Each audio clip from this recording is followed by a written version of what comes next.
Hey everybody, welcome back to my channel. I'm Dr. Chris Dost, and in this video we're going to be doing a Hebrew quiz of Jonah chapter 1, verses 1 through 2.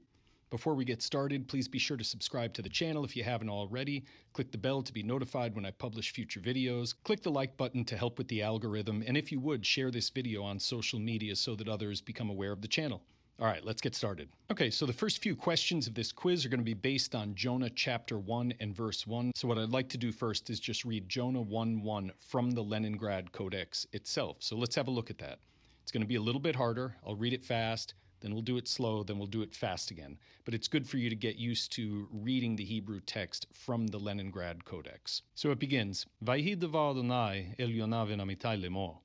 Vayhi davar Adonai el Yonah ven Amittai lemor. Vayhi davar Adonai el Yonah ven Amittai lemor. Okay, so question 1. What is the meaning of Vayhi? Is it, and he will be? Now it happened? And he lived? Or and it will be? Take a minute to think about it. The correct answer is, now it happened.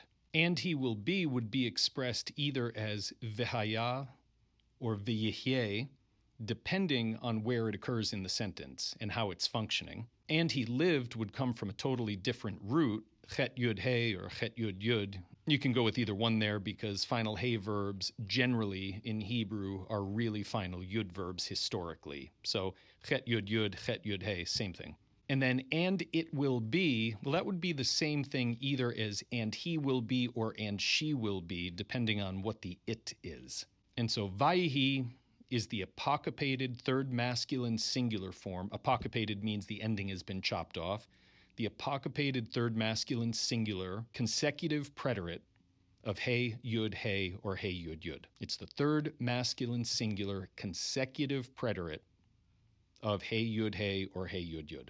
As with any of these quiz questions, if you're curious about anything or you have questions about the answers, then please leave your questions down below, and I'll get back to you as soon as I can with the answers. All right, let's go into question number 2. What is the meaning of ven? What is the meaning of ven? Is it son, a son, the son of, or just the son? Take a minute to think about it. If you selected the son of, you would be correct. In this context, ven is a construct noun, a masculine singular construct noun. It appears in the phrase ven amittai, which is a construct or a smichut phrase, and it means the son of. The lexical form is ben with the tsere. Here we have a segol because it's in a construct phrase or it's in the construct form, and construct forms often exhibit vowel reduction. So the long vowel tsere reduces to the short vowel segol. Okay, question number 3. What is the correct analysis of lemor? Lemor. Is it a D-stem infinitive construct, a D-stem infinitive absolute, a G-stem infinitive construct, or a G-stem infinitive absolute? Take a minute to think about it. If you selected G-stem infinitive construct, then you are correct. Okay, next. What part of speech is el? El. Vayhi davar Adonai el Yonah. Is it a preposition, an adverb, a pronoun, or a conjunction? Take a minute to think about it. And preposition is the correct answer. El is a preposition. All right, now we're going on to verse 2, so let's read verse 2 in Hebrew before we do the quiz questions. Kum lech el ninve ha'ir hagdola ukra alea ki alta ra'atam lefanai. Kum lech el ninve ha'ir hagdola ukra alea ki alta ra'atam lefanai. Kum lech el ninve ha'ir hagdola ukra alea ki alta ra'atam lefanai. Okay, what part of speech is kum? Is it a G-stem second masculine singular imperative? Is it a G-stem second feminine singular imperative? A G-stem infinitive construct, or none of the above? Take a minute to think about it. If you selected a G-stem second masculine singular imperative, you would be correct. Now, you can generally arrive at the form of the infinitive construct by removing the prefix from the second masculine singular prefix conjugation, which in this case would be takum. If you remove the ta, then you end up with kum, and so this is an infinitival form. Now, it can't be a feminine singular imperative because that would have a yud suffix, kumi. G-stem infinitive construct, if we weren't basing the quiz on Jonah chapter 1 verses 1 through 2, then this would be correct. It would be an equally correct option as option A, second masculine singular imperative. But in the context of Jonah chapter 1 and verse 2, this is clearly functioning as an imperative. So while the form kum in form is both an infinitive construct form and a second masculine singular imperative in the G-stem in form, in function within this verse, it is clearly an imperative, and so that is the correct answer. A little bit of a trick question here. What part of speech is ki? Is it a preposition, an adverb, a pronoun, or a conjunction? If you selected conjunction, you are correct. Next, what is the proper analysis of kra? A second masculine singular imperative, a third feminine singular imperative, a second feminine singular imperative, or a second masculine plural imperative? And you'll want to be thinking about suffixes here. Many of the imperative forms have suffixes. If you selected the second masculine singular imperative, then you are correct. Properly speaking, we don't have third feminine singular imperatives. We call these jussive forms in Hebrew, so we'll rule that out right away. The second feminine singular, as we said before, should have a yud suffix, so that won't work. And then the second masculine plural imperative should have an u suffix, so that won't work. Kra is a second masculine singular imperative. What is the correct analysis of alta? Alta.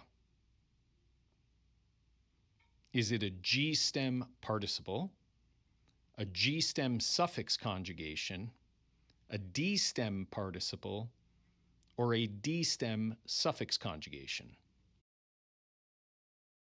If you selected G-stem suffix conjugation, then you are correct. This is a third feminine singular G-stem suffix conjugation of the root ayin lamed he or ayin lamed yud. And the reason why it's a feminine singular form that appears in the text here is because ra'atam, their evil, is feminine singular, and that serves as the subject. So a feminine singular subject requires a feminine singular verb.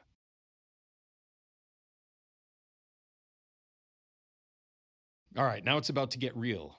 We're going to have a few quiz questions on the Masorah of Jonah chapter 1, verses 1 through 2. Get ready. Over the word ukra, which means and cry out, there is a surcilis here, which draws our attention to this note. Can you read what that says? If you said dalet, you're correct. So the dalet with the dot over it indicates that this is a frequency note telling us how many times ukra occurs in the Bible. So, does the note dalet mean that this occurs 1 time, 2 times, 3 times, or 4 times? If you selected 4, then you're correct. Dalet is the 4th letter of the Hebrew alphabet, or the aleph bet, and therefore it has the numerical value of 4. Okay, here's an easier one for you. Okay, next, we see this note in the margin here. Try to read it first.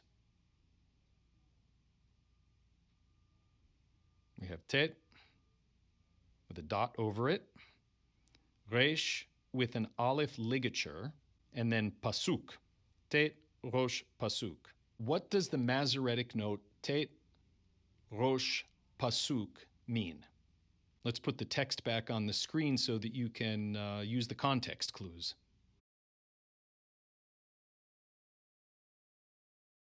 Well, the answer is 9 times at the beginning of a verse. Tet with the dot, tet is the 9th letter of the Hebrew alphabet, so it means 9 times.